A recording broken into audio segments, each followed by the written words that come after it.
Hello and welcome to the Woke is Broke podcast. Now, as many of you are aware, the Russia-Ukraine war is currently raging on, and as such, propaganda from both sides is in full swing. Now, here's the thing about propaganda. It is a natural and necessary part of any armed conflict. I mean, we ourselves engaged in propaganda in World War II for a reason. It's because in order to win a war, maintaining the morale of your people, of your military, and maintaining their belief that this is something that can both be achieved and is something worth fighting and dying for is of the utmost importance. All right, this is why Ukraine, no doubt, is inflating the numbers of Russian soldiers that they claim to be killing so as to inspire and maintain the morale of their people. In the same way that Russia is downplaying the amount of soldiers who are dying over there so as not to discourage their people, propaganda, again, is both natural and necessary when it comes to an armed conflict. What is not necessary, it might be natural, but is not necessary, is somebody exploiting that human suffering for their own personal gain. Because much like the piece of crap who goes down to Florida after a hurricane and starts selling generators at jacked up prices, President Biden has decided that he is going to capitalize and attempt to profit off the suffering of the Ukrainian people by pushing propaganda of his own. Namely, he's going to say that everything that we are seeing right now, be it inflation, increased gas prices, right, an overheated property market, the shipping crisis, that all of it is because of Putin. And he will arm TikTokers, right? He will go to social media influencers to spread that lie, to spread that propaganda. Social media influencers, not news sources, social media influencers, in order to shape and influence the American people into buying this garbage. And it is that. It is absolute and complete garbage. All right? The reality is that Biden has been in office for 14 months now. Putin moved on Ukraine about a month ago now. So are all of the problems that he's saying are Putin's fault? Did they just materialize in the last month? Or alternatively, are these just some of the worst kind of liars? And I think it really does reveal what Biden and his administration think of the American people when they get up there and expect you to just magically forget the last year. Just pretend the last year didn't exist. And what's more is that they actually think you're stupid enough. They actually think you are stupid enough to believe lines like this. I'm sick of this stuff.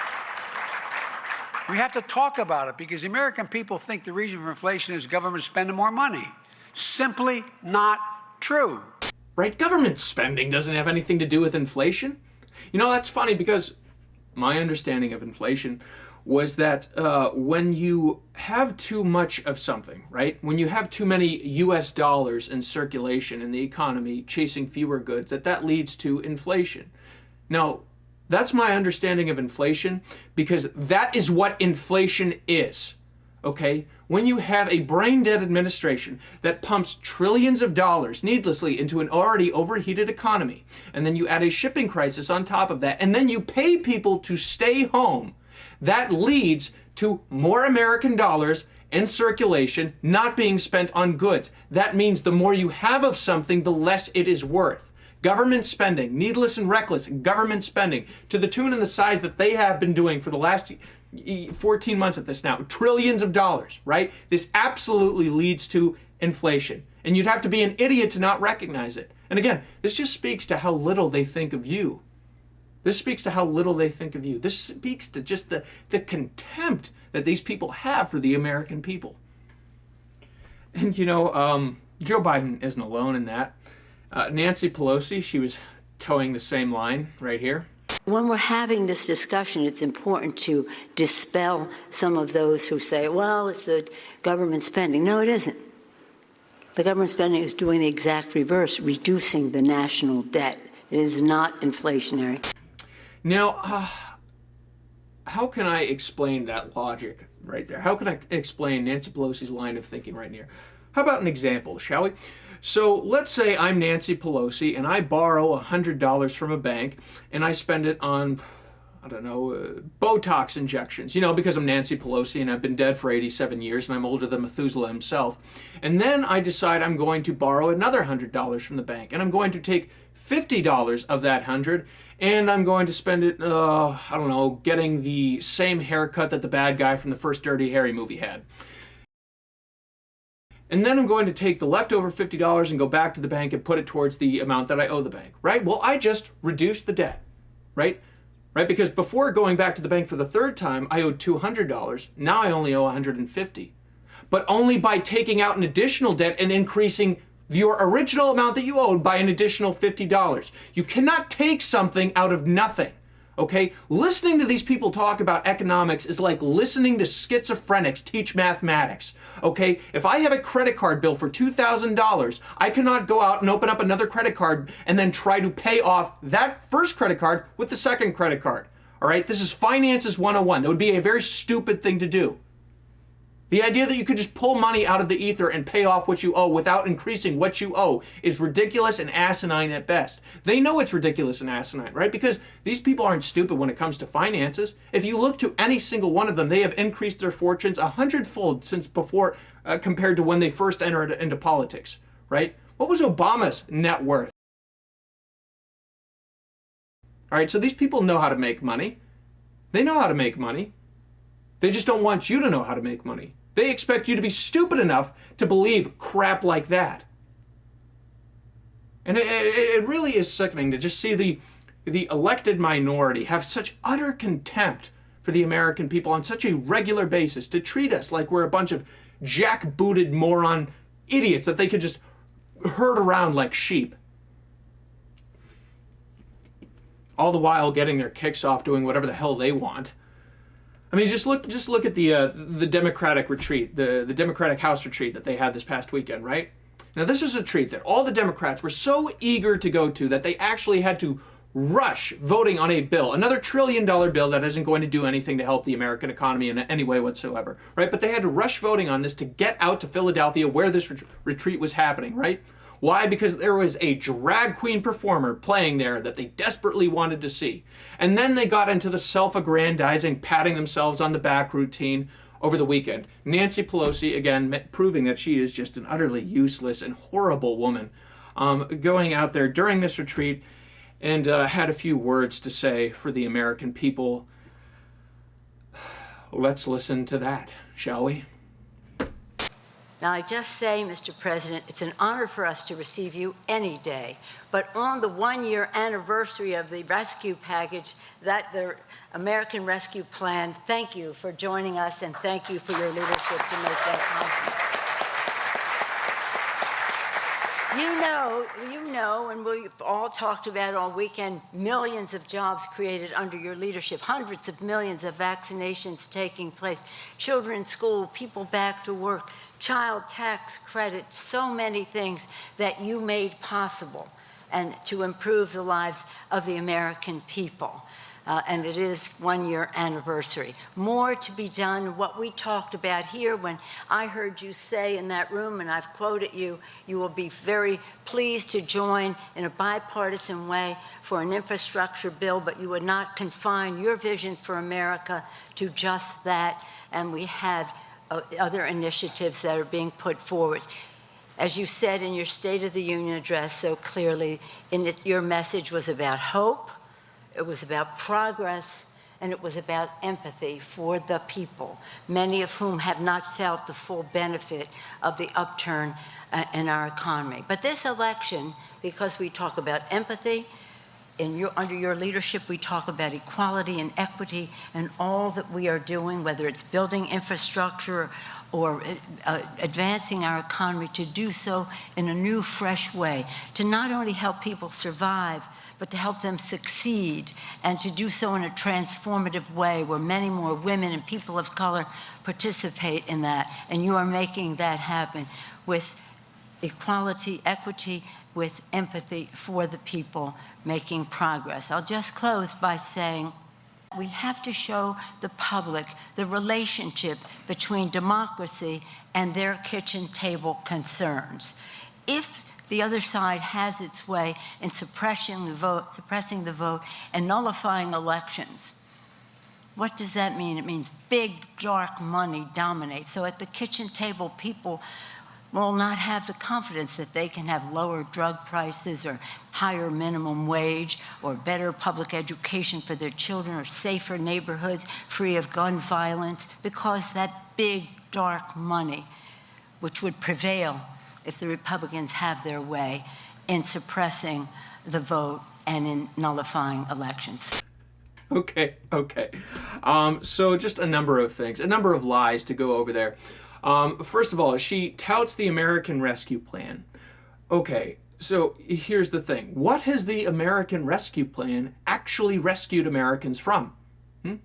It hasn't rescued us from a 40-year high inflation. It hasn't rescued us from near doubled gas prices since Biden took office. It hasn't rescued us from a border crisis. It hasn't rescued us from the shipping crisis. It hasn't rescued us from an overheated property market.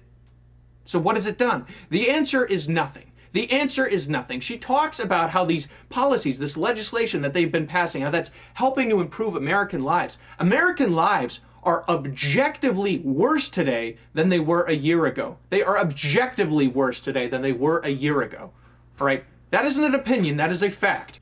Right? She touts the infrastructure bill, right? And all the wonders that achieved. How can you possibly expect the American people to get on board with your policies and recognize the great good that you claim to be doing when you're touting things like the infrastructure bill? The infrastructure bill wasn't even necessary. How do I know that? Because as of 2012, 80% of urban highways were classified as either good or acceptable. As of 2012, 97% of rural highways were classified as either good or acceptable. All right? There wasn't any evidence to suggest that we were in desperate need of federal funding for bridges and roads. All right? That is why we have state and local taxes to take care of that sort of thing. And if you think, she talks about the kitchen table needs of America. She talks about having to tie democracy back to the kitchen table needs of America. You can't tie anything to the kitchen table needs of Americans if you don't understand Americans and you don't understand their needs.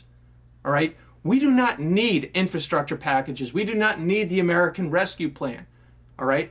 What we need is pretty damn simple, because the reality is that a lot of Americans aren't overly involved or invested in politics. A lot of Americans are absorbed with the distractions of day-to-day life, because we do live in a world of distractions all the time. And nothing cuts through that noise quicker than our day-to-day lives, than the things that directly impact our day-to-day lives. That is what's tied into our needs. And what am I talking about? I'm talking about being able to go to the grocery store and find what you're actually looking for instead of just barren shelves. I'm talking about being able to find what you're looking for and then not having to wait 30 minutes in the checkout line because only one of the 8 registers is opened, because the grocery store can't find people to work the other 7 registers. I'm talking about when you do check out, that the goods that you're paying for are not 1.5, 2 times more expensive today than they were a year ago. I'm talking about when you get in your car to go to the grocery store and back home in the first place, that you are not paying double what you are for gas compared to what you were a year ago. All right, those are the things that impact American lives. Those are the things Americans care about.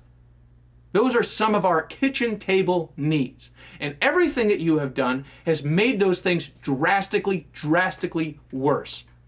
And she talks about the millions of jobs that have been created under the Biden administration. Let me be clear. There has not been a single new job added under the Biden administration. Not one. All right? The job market is still in a deficit compared to where it was in 2019 before the pandemic. All right? That is why there are still millions of open jobs right now. We have not created any new jobs. Okay? We are still in the negatives on that front. So everything she just said is an absolute fundamental lie. And if Democrats think that they can just tout January 6th and Trump and talk about threats to democracy and overthrowing the voting system, and that somehow that is going to make Americans forget that they are paying more for gas, more for groceries, that they have to wait longer in order to get those groceries at the store, and when they go to the grocery store that they're not able to find things. If you think that's going to make them forget about Afghanistan, about the situation in Ukraine right now, or about the border, you are sorely mistaken. And that is why Democrats are about to have their butts whooped in November, and they deserve to. They deserve to. They need to. They need to. But in any event, that is what was happening with the Democrats for the past weekend out in Philadelphia. And yes, I think that does just summarize just perfectly just what the Democrats think of the American people at the end of the day, right? Because either they are so wildly incompetent that they actually believe their own lies, or they think you are so wildly incompetent that you would believe their own lies. That's what it comes down to. But in any event, moving on. All right, guys, that is all the time that we have for you today, but definitely keep an eye out. Tomorrow morning, we're going to be having an additional episode releasing for you, going over segregation that's happening in a San Antonio school out in Texas. So definitely tune in for that. That's going to be airing at about 8:30 a.m. tomorrow morning, Eastern. So, but in any event, I'm your host, Joshua Stanko, saying stay safe, guys, stay informed, and God bless. We'll catch you next time. Okay.